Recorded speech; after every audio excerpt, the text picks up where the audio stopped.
LIC ಇರ್ಬೋದು, RBI ಇರ್ಬೋದು, ಅಥವಾ ಎಕ್ಸ್ಚೇಂಜ್ ಆಫೀಸ್ ಇರಲಿ, ಸ್ಟಾಕ್ಸ್ ಎಕ್ಸ್ಚೇಂಜ್ ಇರಲಿ, ಎಲ್ಲವೂ 5 ದಿವಸ ಇಲ್ಲಿ ಕೆಲಸ ಮಾಡ್ತಾವ.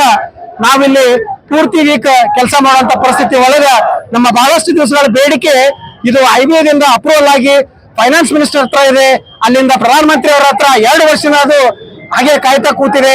ಪ್ರಧಾನಮಂತ್ರಿ ಅವರಿಗೆ ಇಲ್ಲಿ ಯಾವುದೇ ರೀತಿಯ ನಮ್ಮ ಬ್ಯಾಂಕರ್ಸ್ ಗಳ ಸಮಸ್ಯೆಯನ್ನು ಕೇಳುವಂತ ಅವರಿಗೆ ವ್ಯವಧಾನ ಇಲ್ಲ. ಅವರು ಕೇವಲ ವಿದೇಶ ಪ್ರಯಾಣ, ಸೋಮನಾಥ್ ಮಂದಿರ ಓಪನಿಂಗ್ ಇಂಥವೆಲ್ಲ ಹೋಗ್ತಾ ಇದ್ದಾರೆ. 2 ವರ್ಷದಿಂದ ನಮ್ಮ ಪೆಂಡಿಂಗ್ ಇರುವಂತ ಇಶ್ಯೂ ಅನ್ನು ಅವರು ಸರಿಯಾಗಿ ನನಗೆ ತಗೋತಾ ಇಲ್ಲ. ಅದಕ್ಕೋಸ್ಕರ UFB ಅವರ ಬ್ಯಾನರ್ ಅಂಡರ್ ಅಲ್ಲಿ ಈ ಒಂದು ನಾವು ಸ್ಟ್ರೈಕ್ ಅನ್ನು ಕಾಲ್ ಮಾಡಿದ್ದೇವೆ.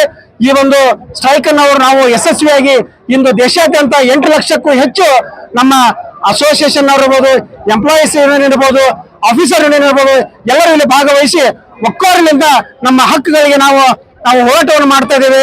ಈ ಸಂದರ್ಭದಲ್ಲಿ ನಾವು ಸರ್ಕಾರಕ್ಕೆ ಇದನ್ನೇ ಮನವಿ ಮಾಡ್ತೇವೆ, ನಮ್ಮ 5 ದಿವಸ ಬ್ಯಾಂಕಿಂಗ್ ಅನ್ನು ನಾವು ಶೀಘ್ರವೇ ಇದನ್ನು ನೀವು ಕಾರ್ಯಾಚರಣೆಗೆ ತರದೇ ಇದ್ದರೆ ಅಥವಾ ಅನುಮೋದನೆ ಮಾಡದೇ ಇದ್ದರೆ ಮುಂದಿನ ದಿನಮಾನಗಳಲ್ಲಿ ಇನ್ನಷ್ಟು ಹೆಚ್ಚಿನ ಹೋರಾಟವನ್ನು ಮಾಡಲಿಕ್ಕೆ ನಾವು ಇಚ್ಛೆ ಪಡ್ತೇವೆ.